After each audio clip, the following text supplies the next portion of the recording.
Sveiki visi, labas Mo. Labas. Šioje serijoje gaminsime vištienos su žolelėmis ir citrina. Tai kokių ingredientų reikės paruošti? Vištienos ketvirčiai. Kokių prieskonių turim? Raudonosios paprikos grūdeliai, pipirai, raudonėlis, druska, česnakas, actas, citrinos, spaustos sultis, alyvuogių aliejus. Įpjauname vištieną, kad geriau pasimarinuotų ir greičiau iškeptų. Apibarstome abi dvi pusės druska. Dabar paruošime marinatą. Tai subersime prieskoniams. Prieskonius norėčiau pasakyti, kad visus prieskonius sakysiu 6 šaukšteliam. Tai ką mes čia turim?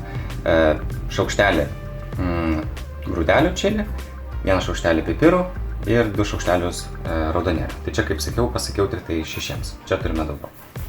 Apie 7 skiltelės sutrinto česnako, pusę stiklinės citrinų sulčių, 4 stiklinės alyvuogių aliejaus ir pusę šaukšto acto. Štai tiek daug mes turime. Nes kaimynam reikia. Ne, kaimynam. Užpilame marinato, gerai įtriname marinatą į vištą ir supilame likusį marinatą. Tai pamarinuosim kelias valandas, kiek galime, tai kokias 2-4 valandas. Taip pat norėčiau pasakyti, kad toks marinatas puikiai tiks kepti mėsą ir ant ugnies. Štai pažiūrėkit, kaip marinuojasi. Tai kągi, vištieną pamarinavome maždaug 2,5 valandos ir dabar dėsime kepti. Tai sudėtame į skardelę. Na ir dabar dėsim į orkaitę kepti.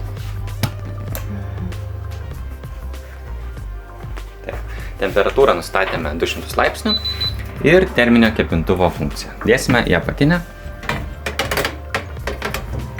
Gerai, ir pakepsime maždaug kiek manimo. Valandą važiavome. Maždaug. O reikės ir daugiau. Kaip puikiai atrodo, pasižiūrėkit.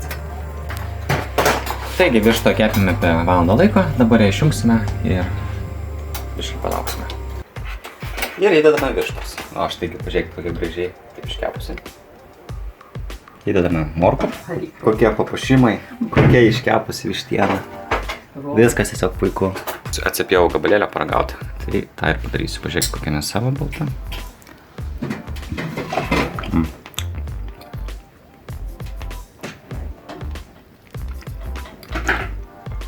Tikrai labai skanu. Granatas pasakys dabar skanu, neskanu. Tai ačiū, kad pagaminai.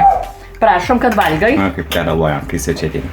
Tai ačiū dar kartą, ačiū žiūrovams už peržiūras, už komentavimą, už laikymą ir susitiksime kitą kartą. Iki.